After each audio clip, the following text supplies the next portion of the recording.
Morning and welcome to this week's Moments of Pause. I've been thinking about this quote over the past few weeks, a quote by Frederick Douglass that goes, "Power concedes nothing without a demand. It never has and it never will." I was considering this in the context of a conversation that I had recently in which an individual shared with me that when they are at work and people who may have some power over them says things that are problematic about their groups or other marginalized groups, that they don't respond because they don't want the individual to feel uncomfortable for making whatever statement it was that they made.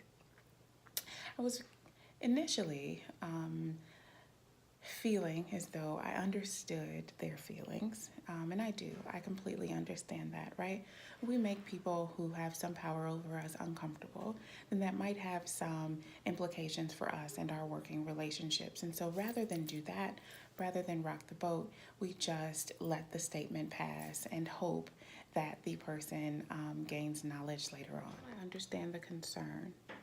I believe that as allies and advocates, we have a responsibility to respond. One of the concerns, of course, is that responding will impact the working relationship. However, when I hear that concern, I frequently think that what it means is that we have more concern for the feelings of the person who may be saying something that further marginalizes or may be acting in a way that is prejudiced or aids discriminatory practices. We have more concern for their feelings than we do for the group that is being marginalized, which is troubling for me.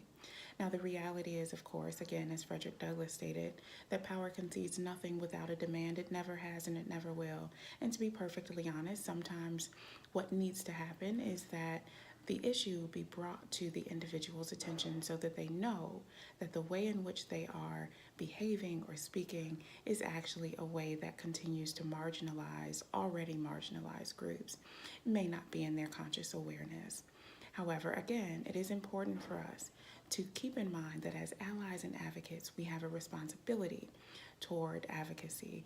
We have a responsibility toward creating a more equitable space, a more equitable world.